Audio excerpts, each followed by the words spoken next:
하나님의 말씀 마가복음 8장 22절에서 26절까지 말씀입니다.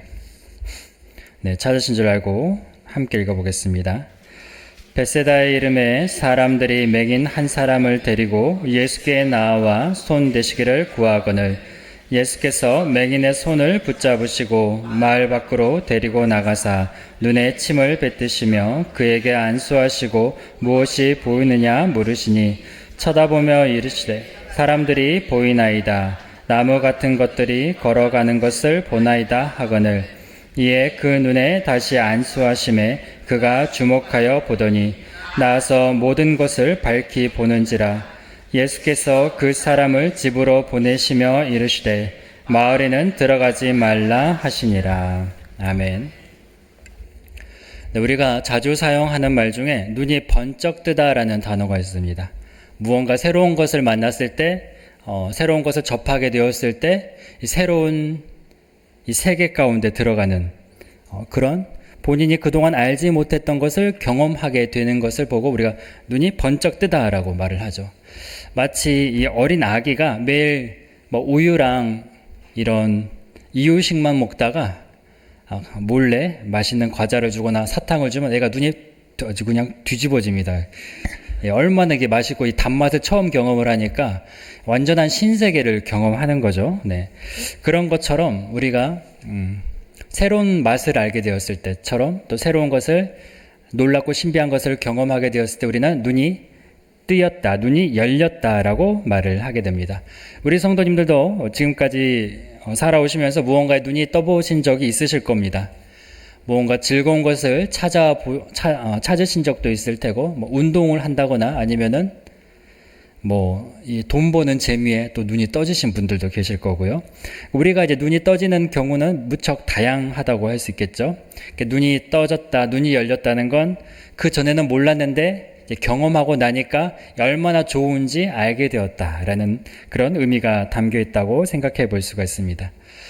오늘 말씀에는 맹인이 눈을 뜬 사건이 나옵니다. 예수님께서 안수하셔서 이 그동안 앞을 보지 못했던 맹인의 눈이 열리게 되는데 예수님께서 맹인의 눈을 치유하신 건 그 눈이 열어진 것은 단순히 앞만 보게 되었다. 이 가시적인 세계를 눈으로 볼 수 있게 되었다라는 그 의미를 넘어서 방금 전에 말씀드린 것처럼 새로운 것을 새로운 세상을 만나게 되었다라는 의미가 담겨 있다고 할 수 있습니다.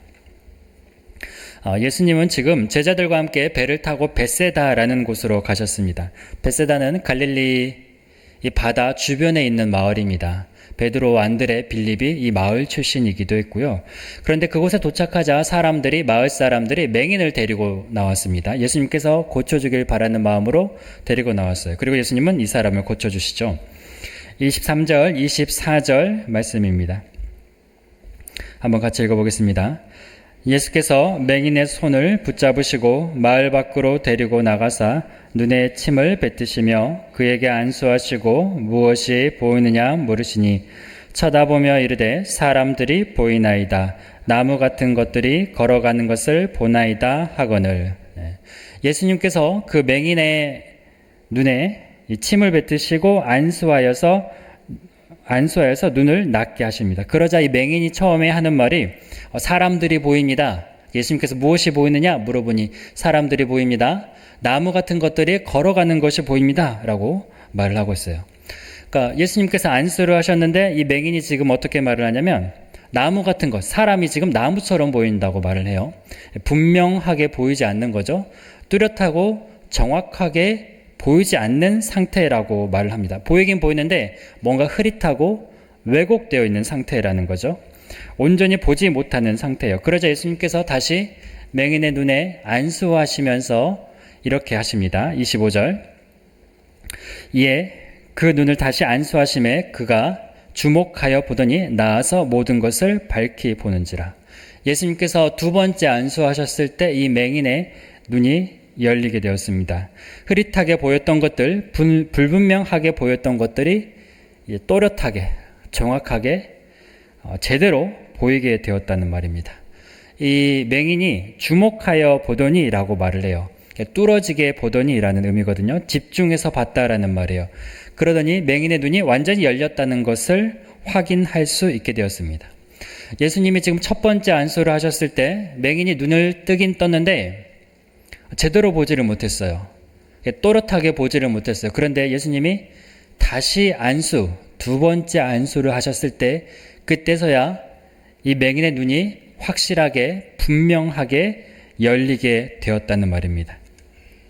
그렇다면 우리는 이 일을 통해서 맹인의 눈이 두 번에 걸쳐서 떠지게 되었다, 열려지게 되었다는 것을 알 수 있게 됩니다. 두 번째 가서야 정확하게 보게 되었다는 거죠. 그러면 예수님은 왜 이 맹인의 눈을 두 번이나 안수를 하셨을까요? 보통 예수님은 한 번 안수하시거나 한 번 말씀하시면 아팠던 사람의 병이 낫게 되는데 이 경우는 독특하게도 예수님이 두 번이나 안수를 하셨습니다. 예수님의 능력이 그동안 너무 많이 쓰셔가지고 부족해서 두 번이나 하셨을까요? 그거는 아닐 거죠. 아니겠죠. 그렇다면 예수님께서 두 번이나 하신 것에는 의미가 담겨 있다는 그런 뜻이 됩니다. 그러기 위해서는 이제 마가복음 8장 전체를 한번 살펴볼 필요가 있는데요. 이 베세다에 왔을 때 예수님께서 맹인을 만나셨는데 사실 맹인은 그 앞에서도 언급되어 있습니다. 우리가 지난주에 설교 말씀을 들었을 때도 맹인이 나왔었어요. 예수님이 칠병이요 사건, 떡 7개와 물고기 2마리로 이방인을 먹이시고 다시 돌아오셨습니다. 그 돌아오셨을 때 예수님이 만났던 사람이 누가 있었을까요? 바 하면 나오시죠? 바리새인, 바리새인을 만났습니다. 바리새인들을 만났어요. 그래서 바리새인이 나와서 예수님께 힐난하면서 공격했습니다. 8장 11절을 보니까 바리새인들이 나와서 예수를 힐난하며 그를 시험하여 하늘로부터 오는 표적을 구하거늘. 바리새인들이 예수님께 나와서 하늘로부터 오는 표적을 보여달라라고 힐난하며 시험했다. 그러면 믿겠다.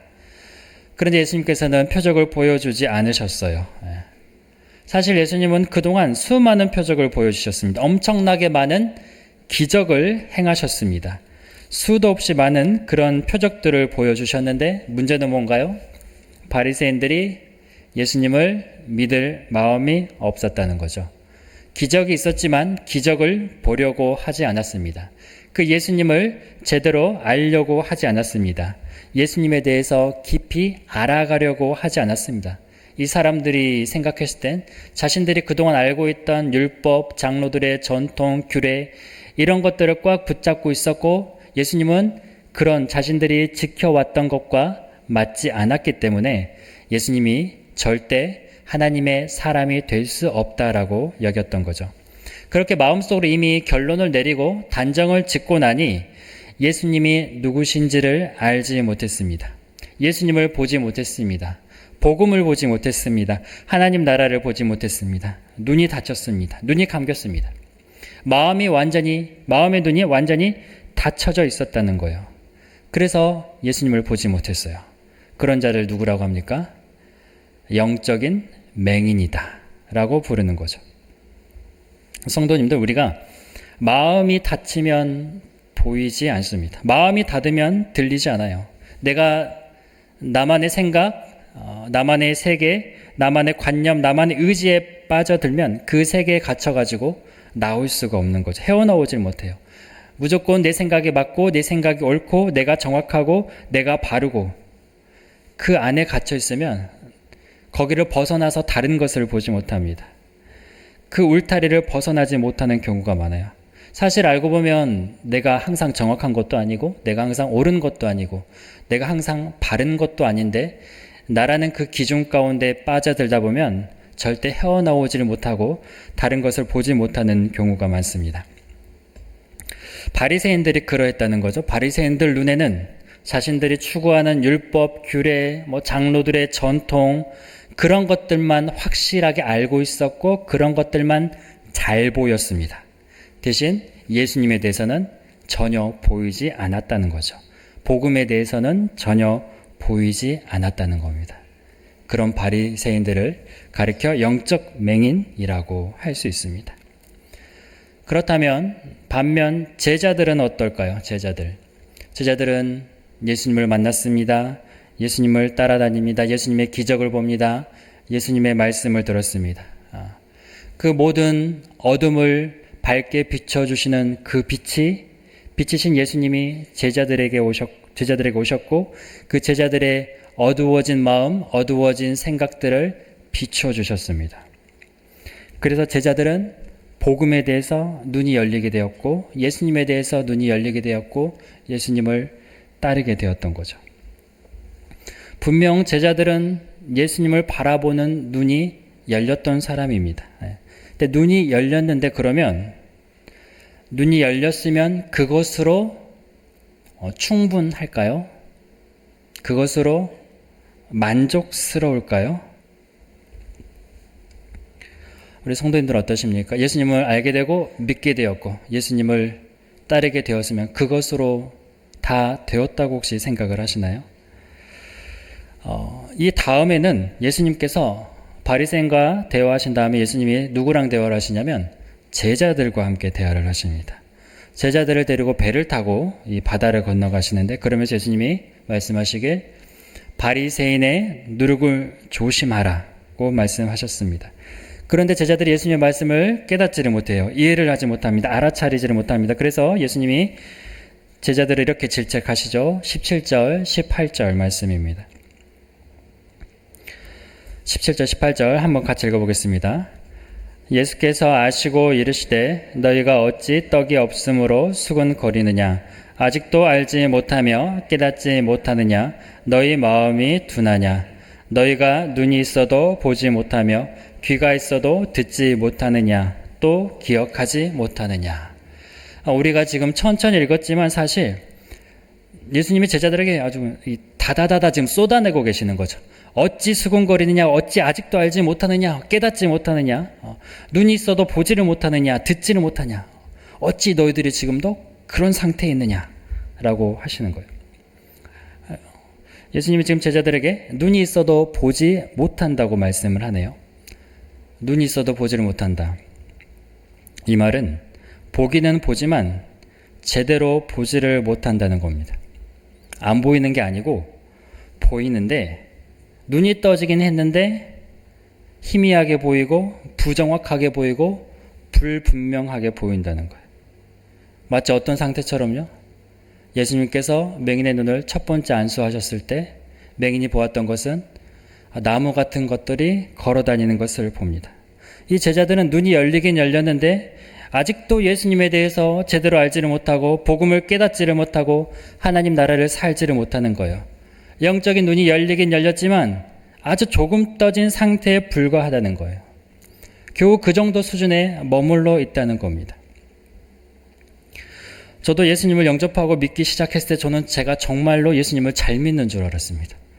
예수님을 정말 잘 따르는 줄 알았습니다. 정말 거룩한 줄 알았어요. 경건한 줄 알았습니다. 여러 가지 신비한 일도 있었고 체험도 있었고 전도도 하면서 정말 예수님에 대해서 잘 알고 있다고 생각을 했는데 근데 시간이 지나고 나니까 지금 돌이켜보면 얼마나 그때의 그 신앙 수준이 철딱서니가 없었는지 얼마나 모자랐는지를 깨닫게 됩니다. 그래서 그때 있었던 경험들은 저에게 하나도 자랑거리가 되질 않습니다.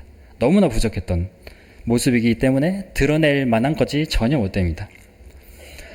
제자들을 생각해보죠. 예수님께서 제자들을 부르셨습니다. 제자들을 지금 거의 2년 정도 예수님을 따라다녀요. 예수님이 하시는 모든 일을 다 목격했습니다. 중풍병자가 걷는 것을 보고 나병 환자가 깨끗이 낫는 것을 보고 안진뱅이가 일어나는 것을 보고 심지어 예수님이 무리를 걷는 것도 보았습니다. 이 제자들에게 얼마나 많은 간증거리가 있을까요? 제자들보다 간증거리가 많은 사람은 우리 중에는 아무도 없을 겁니다. 거기다가 제자들은요. 직접 기적도 행했던 사람들입니다. 마가복음 6장 12절 13절을 보면 제자들이 나가서 회개하라 전파하고 많은 귀신을 쫓아내며 많은 병자에게 기름을 발라 고치더라. 정말 대단한 일도 직접 했던 사람들이에요. 그런데 예수님이 그 제자들 향해서 무엇을 말씀하신다고요?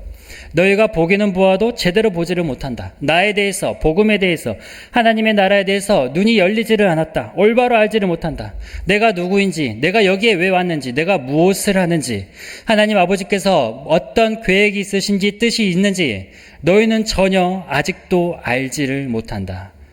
아직도 깨닫지를 못하느냐? 왜 그럴까요? 제자들은 분명 예수님에 대해서 눈이 떠졌습니다. 예수님이 보여주신 기적, 그 말씀을 듣고 예수님에 대해서 눈이 열려 있어요. 그런데 예수님에 대해서 그렇게 따르는 마음도 있는 한편에, 다른 한편에 또 뭐가 있어요? 내 생각, 내 계획, 내 욕심, 내 욕망, 내 정욕, 내 계획, 내 뜻, 내가 하고 싶은 일들. 이것도 버리지를 못하는 거예요. 그러니까 바리새인들은 자기들이 그동안 배우고 알았던 것에만 눈이 밝혀 있었습니다. 눈이 밝아져 있었고 예수님에 대해서는 눈을 감았어요. 그런데 이 제자들은 어떻다고요? 예수님에 대해서도 눈이 떠졌어요. 그런데 반대로 내 욕심, 내 욕망, 내 계획, 내 뜻에도 여전히 눈이 떠져 있는 상태라는 겁니다. 두 쪽에 눈이 다 떠져 있는 상태예요. 어느 한쪽에 눈이 확 밝아져야 제대로 볼 수 있을 텐데, 제자들이 예수님에 대해서 눈이 밝아지려면 이 세상에 대해서, 내 뜻과 욕심에 대해서 눈이 감겨져야 하는데, 눈이 감겨지지 않는 상태에서 예수님에 대해서도 눈이 떠져 있으니까 예수님을 제대로 보질 못한다는 겁니다. 그렇다고 세상에 대해서 눈이 확 밝아지거나 할 수는 없겠죠. 예수님을 만났으니까. 이 눈은 또 감지를 못하니까 이 눈에 대해서도 확 보여지질 않는 겁니다. 얼마나 이 상태가 답답하겠어요? 뭐 하나 제대로 확실하게 볼 수 없는 상태입니다. 세상을 제대로 보든지 예수님을, 복음을 제대로 보든지 해야 되는데 어느 것 하나 제대로 보지 못하고 양쪽 다 보고 있는 상태가 되고 있습니다. 그러면서 우리는 그런 기도도 하는 것 같습니다. 주님, 세상이 보이질 않습니다. 앞으로 어떤 길이 보이질 않습니다. 세상에서 잘 살고 싶고 세상에서 행복하고 싶은데 너무 막막하고 답답합니다. 그런데 주님, 그렇다고 주님을 포기하는 건 아닙니다. 우리는 그렇게 답답하고 막막하게 신앙생활을 하고 있는 줄도 모릅니다. 그러다 적당히 포기도 하고 적당히 타협도 하고 적당히 양보도 하고 이쪽에도 조금 눈을 열고 이쪽에도 조금 눈을 여는 상태로 살아가게 된다는 말이죠. 성도님도 어느 한쪽을 내려놓지 않으면, 포기하지 않으면, 눈을 감지 않으면 다른 한쪽을 제대로 볼 수 없습니다. 밝히 볼 수 없습니다. 내 욕심, 내 정욕, 내 뜻, 내 계획, 내가 하고 싶은 것, 예수님을 통해서, 예수님을 믿는다고 하지만 예수님을 통해서 내가 이루고 싶은 소원들, 그런 것에 눈이 감기지 않으면 우리는 예수님을 온전히 보고 따라갈 수 없다는 말이에요. 하나님의 나라를 살아낼 수 없다는 겁니다. 예수님을 따르는 제자가 될 수 없다는 거예요. 그래서 예수님은 어떻게 하라고 말씀하실까요? 벳세다 맹인을 고치신 그 다음 사건에서 예수님은 제자들에게 이렇게 말씀을 하십니다. 34절 말씀입니다. 같이 읽어보겠습니다. 무리와 제자들을 불러 이르시되 누구든지 나를 따라오려거든 자기를 부인하고 자기 십자가를 지고 나를 따를 것이니라. 그 다음 사건에서 예수님은 말씀하시는 거예요. 나를 온전히 따라오려면, 나를 밝히 제대로 보려면, 나에 대해서 제대로 알려면, 나와 더 깊은 관계로 들어가려면, 나를 더욱 사랑하려면, 눈이 제대로 떠지려면 자기 십자가를 져야 한다. 십자가에 못 박아야 된다. 무엇을 부인하고 무엇을 못 박아야 될까요? 세상에 대해서, 나에 대해서 부인하고 십자가에 못 박아야겠죠. 제자들은 아직도 이것을 부인하지 못하고 못 박지를 못했어요. 아직도 그것들을 버리지 못하고 포기하지 못했어요. 그러니 예수님께서 행하신 일들을, 수많은 기적들을 보면서, 말씀을 들으면서 예수님에 대해서 조금 알아가기는 했지만 더 밝히 볼 수 없는 그 너머의 단계로 갈 수 없다는 거죠. 그래서 예수님 말씀하시는 거예요. 너희가 보기는 보는데 아직도 보지를 못하고 너희가 듣기는 듣는데 아직도 깨닫지를 못한다. 사도 바울은 예수님을 믿고 따르는 사람이었고 예수님을 전하는 사람이었습니다. 바울이 이렇게 말씀했죠. 고린도전서 15장 31절 같이 읽어보겠습니다. 형제들아, 내가 그리스도 예수 우리 주 안에서 가진 바 너희에 대한 나의 자랑을 두고 단언하노니 나는 날마다 죽노라. 나는 날마다 죽노라. 날마다 십자가에 못 박힌다. 바울은 복음을 전할 때마다 수많은 기적을 일으켰던 사람입니다. 지식이 풍부해서 수많은 학자들과 논증하며 복음을 전할 정도로 아주 뛰어난 지식을 갖췄던 사람입니다. 그런데 그 바울이 예수님으로 충만하고 복음을 올바로 전하고 예수님을 밝히 보며 하나님 나라를 살 수 있었던 것, 나는 날마다 죽노라. 자기 자신은 날마다 십자가에 못 박는 사람이었기 때문이죠. 그래서 바울은 자랑할 게 십자가밖에 없다. 주님밖에 없다. 복음밖에 없다라고 말을 하고 있는 겁니다. 성도님도 우리의 자랑거리가 온전히 우리 주 예수 그리스도 한 분뿐이시기를 소망합니다. 내 자신은 십자가에 못 박고 예수님만 밝히 보는 은혜가 있기를 소망합니다. 예수님과 더 깊은 관계로 예수님을 더 깊이 사랑하고 알아가고 예수님을 사모하며 예수님을 따르는 우리 성도님들 되시기를 소망합니다. 예수님께서 부으시는 그 은혜로 충만해져야 예수님 한 분이면 충분하다고 고백할 수 있어야 우리는 예수님을 바르게 볼 수 있을 겁니다. 성도님들, 다른 것에 맹인이 되어도 괜찮습니다. 세상에 대해 맹인이 되어도 괜찮습니다. 지식에 대해 맹인이 되어도 괜찮습니다. 내 이득에 대해 맹인이 되어도 괜찮습니다. 예수님에 대해 눈이 떠 있으면 되는 겁니다. 영원한 생명, 하늘의 그 찬란한 복은 예수님에 대해 눈뜬 자에게 임하는 줄로 믿습니다. 예수님을 찾고 예수님을 구하고 예수님을 만나고 예수님을 사랑하는 사람이면 되는 것입니다. 그래서 이 다음에서 예수님은 이렇게 말씀하셨습니다. 35절 같이 읽겠습니다. 누구든지 자기 목숨을 구원하고자 하면 잃을 것이요 누구든지 나와 복음을 위하여 자기 목숨을 잃으면 구원하리라. 네. 성도님들, 나는 할 수 없어도 우리 주님께서 그렇게 이끌어 가실 줄 믿습니다. 우리 주님께서 우리의 삶을, 인생을 예수 그리스도로 채워주실 줄 믿습니다. 나를 오늘도 십자가의 길로 인도하시고 자기를 부인하시게 하는 것, 그것은 예수님을 제대로 올바르게 보게 하시기 위함입니다. 오직 우리의 눈에, 우리의 마음에, 우리의 모든 것이 예수님만 밝히 볼 수 있는 우리 성도님들 되시기를 소망합니다. 이 시간 함께 기도하기를 원합니다. 혹시 우리의 심령의 눈 상태가 예수님을 보기는 보지만 밝히 보지 못하는 상태이진 않습니까? 예수님이 뚜렷하게 보이지 않고 예수님이 제대로 보이지 않고 예수님이 너무나 희미하게 보이고 예수님을 보긴 보지만 너무 멀리 계신 것처럼 보이진 않습니까? 주여 우리를 불쌍히 여겨주시옵고 우리의 눈을 밝히 열어주시옵소서. 세상의 것에 대해 눈을 감게 하시고 오직 우리를 구원하러 이 땅 가운데 오신 우리 주 예수 그리스도만 밝히 보이는 그 눈이 열어지게 하여 주시옵소서. 이 시간 우리의 믿음의 눈을 열어주시라고 함께 기도하며 나아가도록 하겠습니다. 지금은 우리 주 예수 그리스도의 은혜와 하나님의 사랑과 성령의 교통하심이 오직 우리 주 예수 그리스도와 그 십자가만 밝히 바라보며 따라가기를 원하는 이 자리에 모인 주의 자녀들 머리 위에 자신을 부인하며 나는 날마다 죽노라 우리 주 예수님만 사랑하겠다고 고백하는 이 자리에 모인 주의 권속들 머리 위에 그 기업 위에 전주 온누리 교회 위에 영원토록 함께 하시길 간절히 축원하옵나이다. 아멘.